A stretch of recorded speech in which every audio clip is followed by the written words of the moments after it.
There are many ways in which we can practice self-compassion.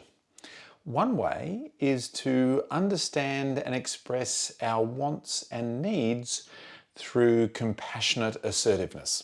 So today I'm going to talk about compassionate assertiveness, what it is and what it isn't, and take you through some steps to start setting healthy boundaries with others. And all of this in order to have healthy, happy, effective relationships.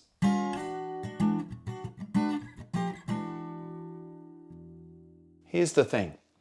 Compassionate assertiveness is good for all parties involved. Compassionate assertiveness is an act of self-compassion and compassion for others. We start by becoming aware of ourselves and others in any given situation, including the different perspectives of the various people involved. We might consider our own and others' wants and needs, as well as any difficult feelings that are being experienced. We recognize that there might be not only different perspectives, but different assumptions, interpretations, and unintended hurt. And there might even be different motivations at play. For example, certain people might be in threat protection mode or competition mode. There's a lot of wisdom in compassionate assertiveness. And there's strength and courage. As part of compassionate assertiveness, we acknowledge and even admit where we may have contributed to the difficult situation without feeling too defensive or sensitive. Remember, we have tricky brains, and no doubt our own threat or drive systems may be activated too. So if someone has a different perspective on things, this doesn't mean we're being attacked or derided. Having a separate and distinct view from another person does not make anyone wrong. We want to be able to clearly state our own perspective or position and calmly hear the perspective of the other people involved. We recognize that we are different, and we make every effort to take this into account as we navigate the situation. Empathy plays a vital role in compassionate assertiveness. We stay genuinely empathic towards other people involved, most notably by really listening. In compassionate assertiveness, we're listening to understand, rather than listening to respond or retaliate. This is an important difference. We want to listen well to better understand the other person. And self-empathy has the same objective. We're trying to have a good understanding of ourselves, our perspectives, interpretations, motivations, wants and needs, as well as the minds of others. Out of compassionate assertiveness can also come good boundaries. In terms of the conduct of the other people involved, be clear about what you feel is okay and what you feel is not okay. In fact, while we work hard to bring awareness and understanding to the other's perspective, we still need to determine whether they might be overstepping a boundary. Are they demanding more than we have to give? Are they overly encroaching on our time, space, resources? Has the relationship fallen way out of balance? Are they, in fact, hurting us, harming us in some way? Everyone needs healthy boundaries. Being able to be clear about what the boundary is, and then also clearly expressing that, is key to compassionate assertiveness. Equally, we have to set boundaries for ourselves. Our own conduct might stray across the line between what's okay and what's not okay. Perhaps we're demanding too much, or even causing hurt or harm.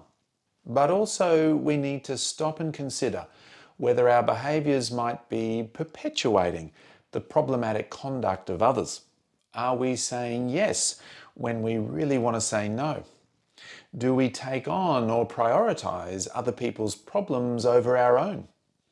Are we neglecting our own important concerns, our own health and well-being? So, in compassionate assertiveness, we're also willing and able to set boundaries for ourselves. Finally, when we practice compassionate assertiveness, we try to create a positive twist. We might incorporate praise, affirmation, compliments, and appreciation towards the other person. I might look more into the role of appreciation in the next video. But what is compassionate assertiveness and what isn't compassionate assertiveness?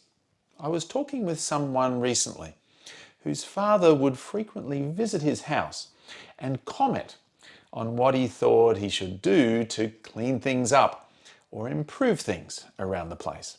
His father seemed to mean well, but his comments felt disapproving and critical. This particular fellow told me that his first, almost automatic response was a very submissive one. He would say to his father, "Yes, I'm just not very good at keeping on top of things. I'll try to do better." The problem was, inside he would start to feel angry and resentful. And so every now and then his father would say something and he would explode into an aggressive response, yelling, "Why are you always on at me, criticizing me, putting me down? I'm sick of it." He'd then not contact his father for a few weeks, until eventually letting his father back in, and the cycle would continue. You can probably sense the threat and drive systems at play here, especially threat-based emotions and behaviours, feeling anxious, self-conscious, hurt or ashamed, acting out of fight, flight, freeze, appease responses.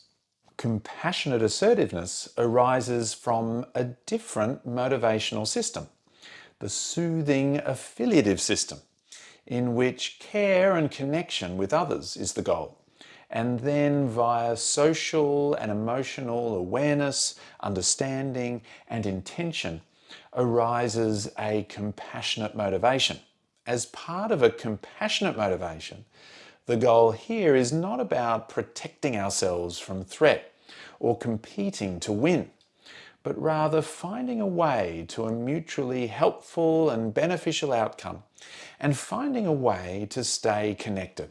So, this fellow I was speaking to recently, he and I tried to work out together what might be a compassionate assertiveness response in the situation with his father.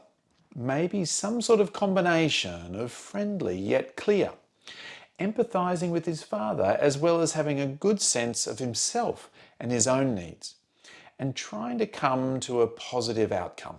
Perhaps something like, "Dad, I know you worry about me, and I know you feel anxious when you visit. You really want to help, and I know you really value keeping your own home in a particular way. It's just that when you visit and make these suggestions about what I should change, it honestly feels to me like criticism, and that's hard to hear. And it means I end up anxious too, and so we have these difficult times together. I really want to find a way that we can spend time together and both feel happy, calm and safe, and enjoy each other's company. I wonder how you would feel about trying to hold off on these suggestions today, and we can chat about other things." Compassionate assertiveness. Kind, warm, friendly, wise, strong, clear, honest and firm, with an eye to a positive outcome for both parties. Let's give it a try. See if you can bring to mind a situation you're in with another person in which you're having trouble asking for what you need or setting a clear boundary. Perhaps you're taking a very submissive path, or perhaps you find yourself responding aggressively. The situation might relate to a particular person, or perhaps situations that you generally find difficult. Perhaps at home or work, with family, friends or colleagues. If you like, make some notes about the situation you're bringing to mind and then proceed with the rest of this exercise.